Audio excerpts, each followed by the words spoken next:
Cuando existe amor en una familia, no hay nada que no podamos vencer. Cuando existe amor en una familia, todo lo demás se puede lograr. Más allá del dinero, más allá del confort, lo que hace posible la familia es el amor. Amados hermanos en el Señor, la Corporación Renovación Carismática Católica y la Escuela de Misioneros Juan Pablo II continúa compartiendo con ustedes las enseñanzas del curso El poder de la fe y la oración de intercesión en los siervos de Dios en el Nuevo Testamento. Hoy meditaremos la enseñanza. Ministerios de oración de intercesión en las familias, grupos y comunidades. Dios los colme de bendiciones. Lo que hace posible la familia es el amor. Más allá del dinero, más allá del confort, lo que hace posible la familia es el amor. Estimados hermanos, continuando con estas enseñanzas de la oración de intercesión en el Nuevo Testamento, hoy vamos a reflexionar acerca de los ministerios de oración de intercesión en las familias, en los grupos y en las comunidades.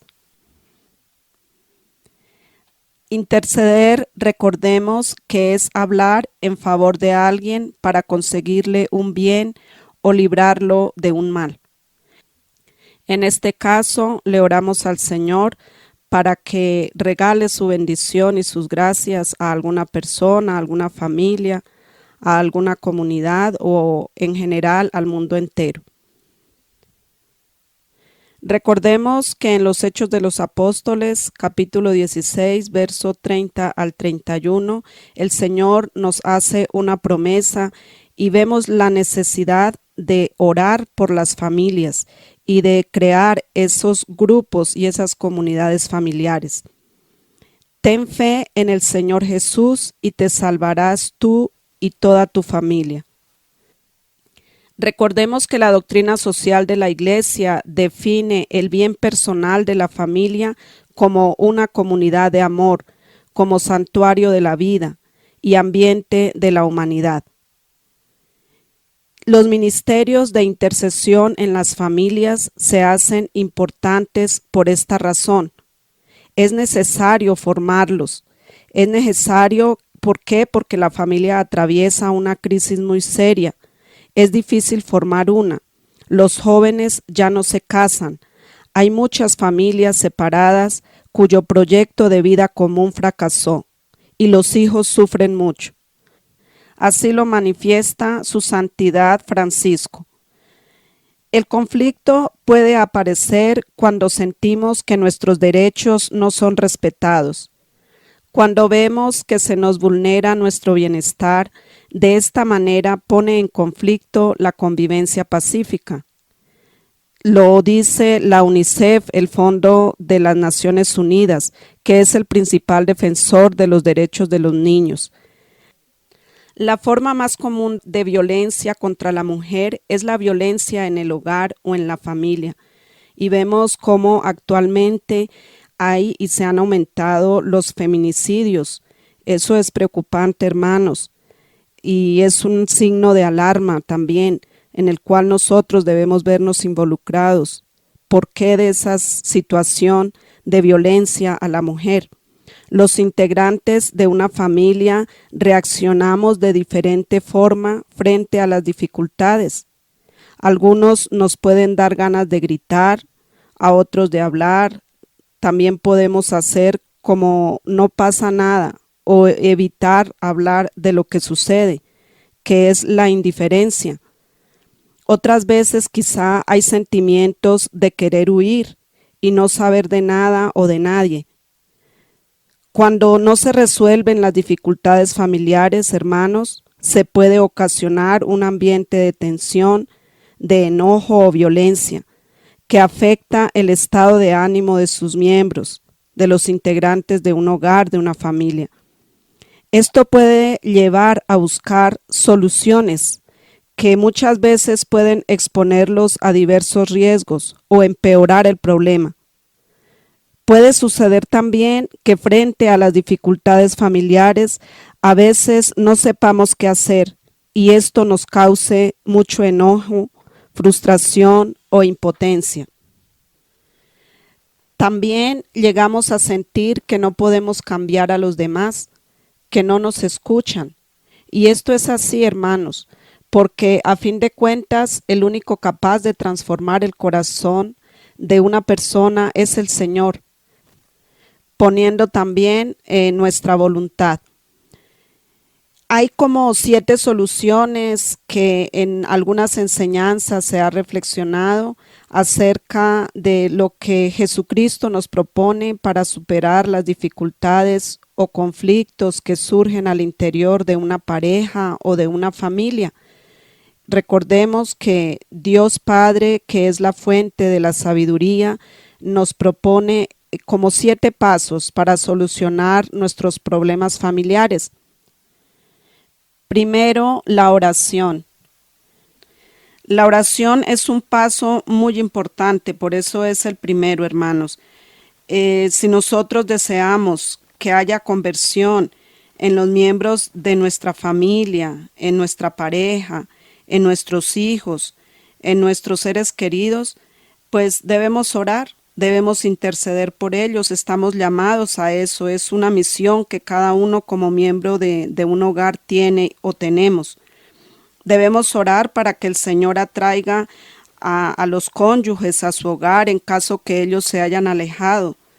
Por eso dice el Señor también en Juan 6:65, que nadie viene a mí si Dios no le concede esa gracia. La oración es una gracia, la intercesión es una gracia y todo debemos pedirlo en el nombre del Señor para que sea concedida. También en Romanos 9:16 nos dice que no depende del querer o del esfuerzo del hombre, sino de la misericordia de Dios. Esto es muy importante que lo tengamos en cuenta. Muchas veces hacemos esfuerzos, tratamos de solucionar las cosas, los conflictos familiares a nuestra manera, pero no depende, hermanos, muchas veces de esos esfuerzos humanos que hagamos.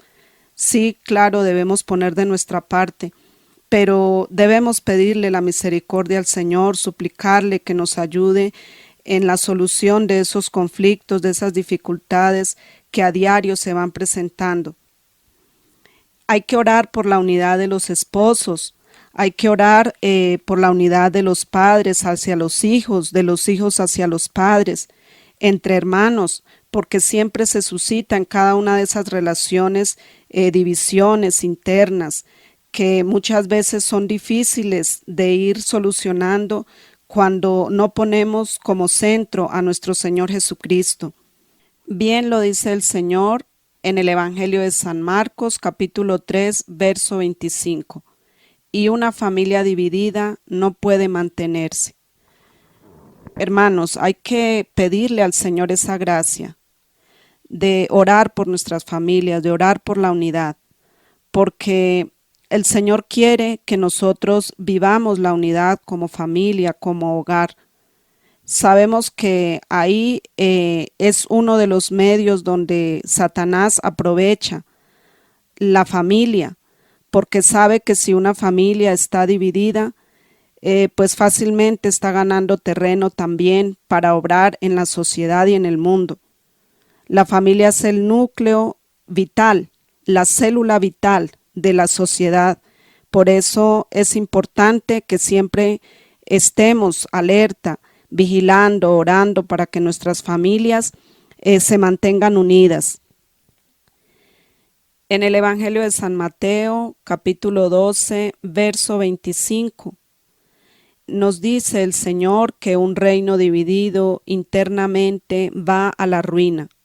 Una ciudad o una familia dividida internamente no se mantiene en pie.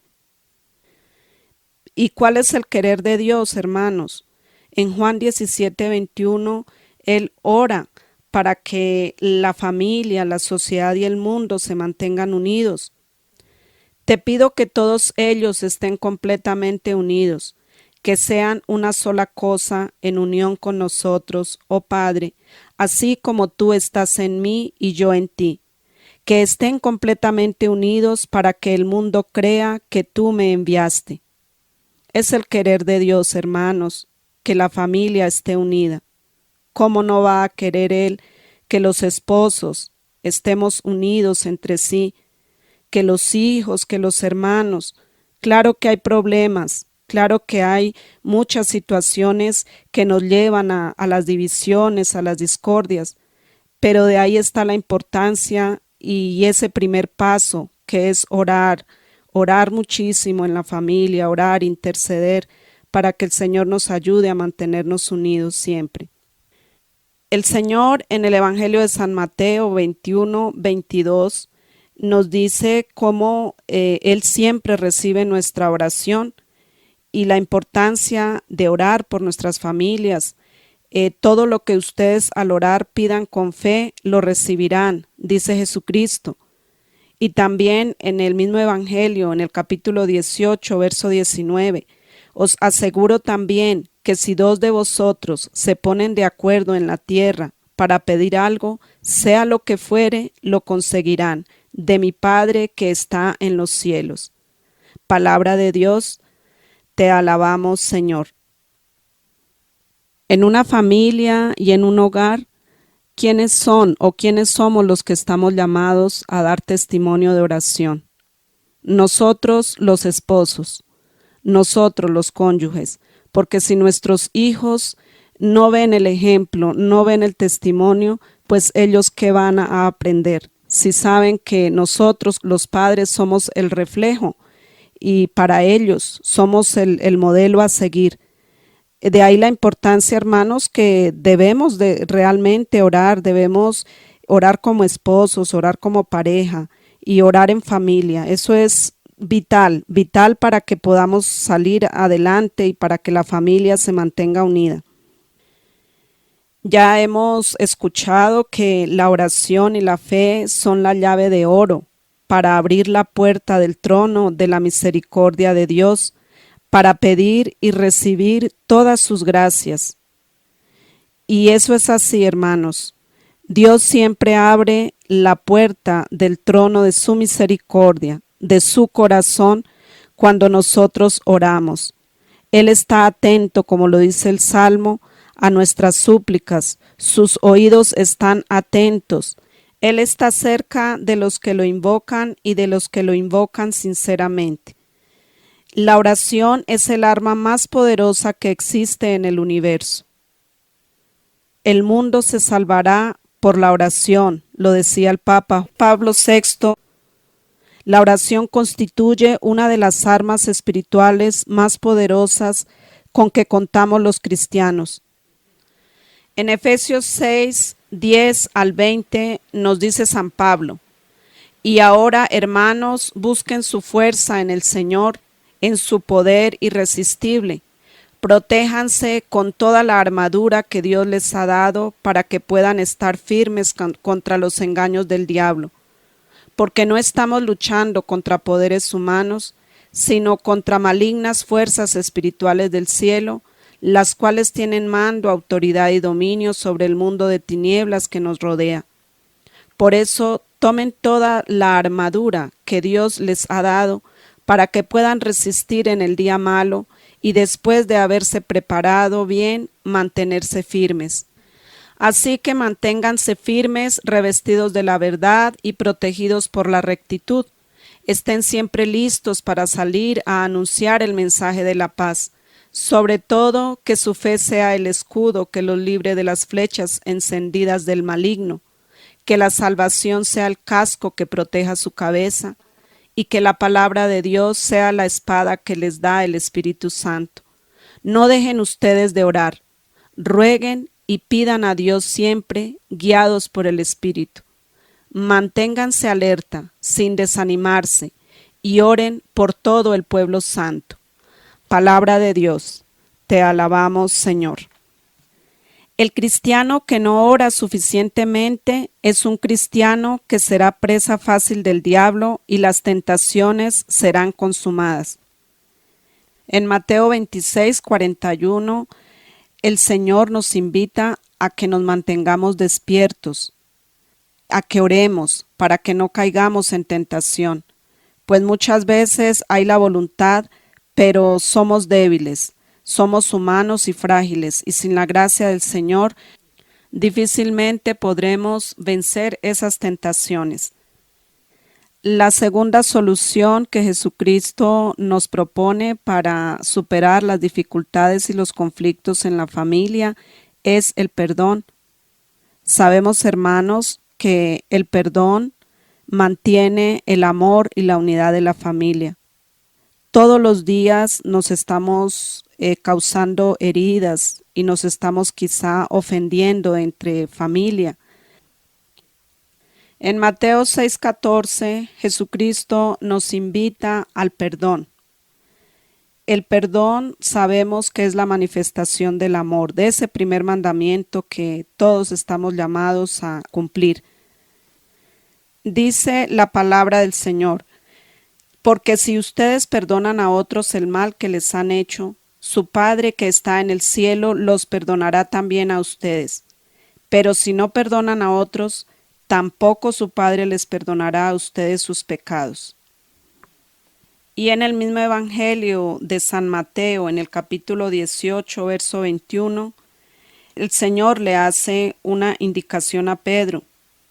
Entonces Pedro fue y preguntó a Jesús: Señor, ¿cuántas veces deberé perdonar a mi hermano si me hace algo malo? ¿Hasta 7?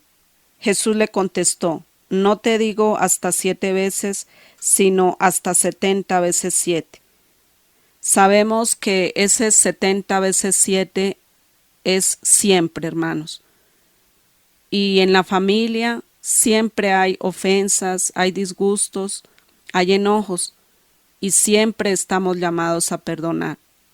Si la persona vuelve a nosotros, en el caso, un ejemplo, nuestros hijos vienen a pedirnos perdón, aunque hayan cometido muchísimas veces el mismo error, nosotros estamos llamados a perdonar, a acoger ese perdón y pedirle al Señor que le dé la gracia a esa persona de volver al Señor. Un tercer paso para resolver esos conflictos familiares es el diálogo. El diálogo es supremamente importante en la familia.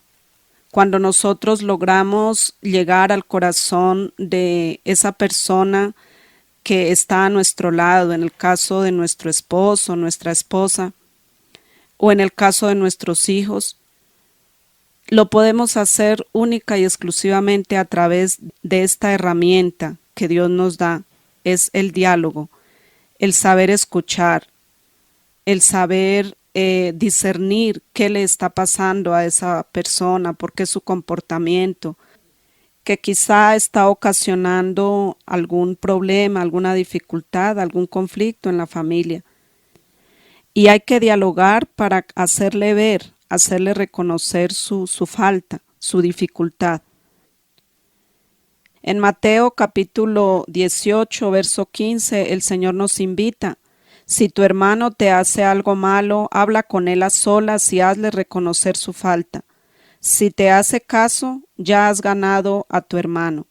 Un cuarto paso es la reconciliación con Dios, con el prójimo y consigo mismo. La reconciliación es fruto de la oración, del perdón y del diálogo. A eso debemos llegar como pareja o como padres o como hijos, como hermanos, en fin, con quien tengamos esa dificultad. Tenemos que pedirle al Señor que nos ayude a llegar a este paso, hermanos, a la reconciliación, que es cuando sentimos que verdaderamente hemos perdonado. Y esa reconciliación es con Dios, ¿por qué? Porque muchas veces a Él lo hemos hecho acreedor de las cosas malas que nos suceden, de las situaciones difíciles que pasamos en la familia.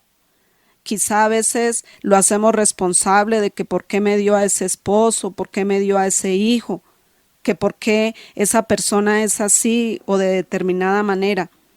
Tenemos que reconciliarnos con el Señor, hermanos. Es un paso fundamental. De ahí viene esa reconciliación con el prójimo, o sea, con el que está cerca a nosotros, el próximo. Es nuestro esposo, nuestro hijo o con aquella persona con la cual estemos conviviendo. Y consigo mismo, ¿por qué? Porque si al llegar esa reconciliación con Dios y con el prójimo no llega a nosotros, no hemos cumplido en la totalidad este paso. La reconciliación también debe ser para nosotros. A veces somos jueces implacables con nosotros mismos y el Señor quiere regalarnos también esa reconciliación, ese aceptarnos como somos, ese aceptar nuestras debilidades, nuestras flaquezas, pero también sabiendo que Él nos ha regalado grandes bendiciones, gracias, capacidades y talentos. Por eso de ahí debe venir esa aceptación y esa reconciliación, que es gracia de Dios y que todo es fruto y parte de la oración. Quinto paso, la oración por sanación interior de la pareja y de la familia. Después que ya hemos vivido esos pasos anteriores, que es la oración, el perdón, el diálogo, la reconciliación, nosotros debemos pedirle al Señor que sane interiormente esas heridas que han quedado como fruto del problema, de la dificultad que haya habido en el hogar o en la familia. Sexto paso, la conversión de la pareja y de la familia a Jesucristo y a su Evangelio. Sabemos que todos estamos llamados a esa conversión, que sin conversión difícilmente podemos crecer en la fe, en el amor a Jesucristo. Estamos llamados a vivir una vida nueva, como lo dice San Pablo en la carta a los Romanos capítulo 12, verso 2. No vivan ya según los criterios del tiempo presente, al contrario, cambien su manera de pensar para que así cambie su manera de vivir y lleguen a conocer la voluntad de Dios, es decir, lo que es bueno, lo que le es grato, lo que es perfecto. Palabra de Dios, te alabamos, Señor. Y el séptimo paso, último paso de estas 7 soluciones que Jesucristo nos propone para superar las dificultades, es la renovación de la pareja y de la familia por la acción del Espíritu Santo.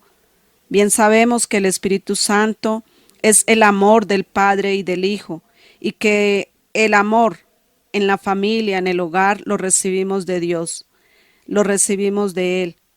Y el Espíritu Santo es el encargado de regalarnos ese fruto maravilloso que es el amor, porque el amor nos lleva al perdón, el amor renueva también nuestra manera de vivir, el amor hace que crezcamos en la unidad, crezcamos en el respeto y nos fortalezcamos como familia, como hogar, y también podamos crecer en la fe y en la verdad. A veces nos desanimamos como integrantes, miembros de una familia, ante las dificultades que se nos presentan. Pero recordemos hoy, hermanos, que el Señor nos hace varias promesas en el Evangelio. Una de tantas promesas nos la hace el Señor en Mateo 6:6. Nos dice: pero tú, cuando ores, entra en tu cuarto, cierra la puerta y ora en secreto a tu Padre. Y tu Padre, que ve lo que haces en secreto, te dará tu recompensa. También en Juan 15:7. Si permanecéis unidos a mí, y si os sois fieles a mis enseñanzas, pedid lo que queráis y se os dará. Y todo lo que al orar pidáis con fe, lo recibiréis. Mateo 21:22. En Marcos 11:24, por eso les digo, todo lo que pidan en la oración, crean que ya lo han recibido y lo obtendrán. Y cuando se pongan de pie para orar, si tienen algo contra alguien, perdónenlo, para que su Padre del cielo les perdone también a ustedes sus faltas. En 2 de Crónicas 7, 14 al 16, el Señor nos dice: y mi pueblo, sobre el cual es invocado mi nombre, se humilla rezando y buscando mi rostro, y se vuelven de sus malos caminos, yo entonces los oiré desde los cielos, perdonaré su pecado y sanaré su tierra. Hay que postrarnos ante el Señor, hermanos, y pedirle que tenga misericordia de nosotros, que nos ayude a vencer esas dificultades, esas situaciones difíciles que hay al interior de las familias. El Señor tiene grandes bendiciones para todos los hogares y las familias. No pensemos que estamos solos, pero debemos pedirle y suplicarle al Señor. Muchas veces somos perezosos para orar. Muchas veces queremos que las cosas se nos den como pensamos que deben suceder. Tenemos que pedirle a Dios esa gracia de orar, de interceder por los nuestros. Allí está nuestra misión, en nuestro hogar, en nuestra familia. El Santo Padre Pablo VI dijo: el mundo se salvará por la oración. La oración en comunidad y las promesas que Dios nos hace nunca fallan. Quienes algunas veces fallamos somos nosotros, porque dudamos y no tenemos fe. Así lo dice el apóstol Santiago en el capítulo 1, 6, 8. Pero tienen que pedir con fe, sin dudar nada, porque el que duda es como una ola del mar, que el viento lleva de un lado a otro. Quien es así no crea que va a recibir nada del Señor, porque hoy piensa una cosa, mañana otra, y no es constante en su conducta. Las gracias que le pedimos al Señor también deben tener como un orden, hermanos. ¿Qué vamos a pedir? ¿Cómo pedirlo? ¿Lo que pedimos está conforme a la voluntad del Señor? Pidámosle al Señor que Él nos ayude a discernir qué es lo que conviene para nuestra familia. No queremos sembrar cosas que puedan dar frutos de odio, enojo, egoísmo, ansiedad, desilusión. Queremos sembrar la semilla de la fe, del amor, de la esperanza, de la alegría, la compasión, la dignidad, la justicia, el respeto, el orden, la comprensión y el amor. Todo esto, hermanos, ayudados siempre de la mano del Señor. Con Él lo tenemos todo, sin Él nada. El Señor nos conceda, queridos hermanos, que nuestras familias, nuestros hogares sean verdaderos ministerios de oración, de intercesión. Desde allí alcancemos las gracias para cada uno de nosotros, pero también para muchas familias que lo necesitan. Bendecido día. Más allá del dinero, más allá del confort, lo que hace posible la familia es el amor. Más allá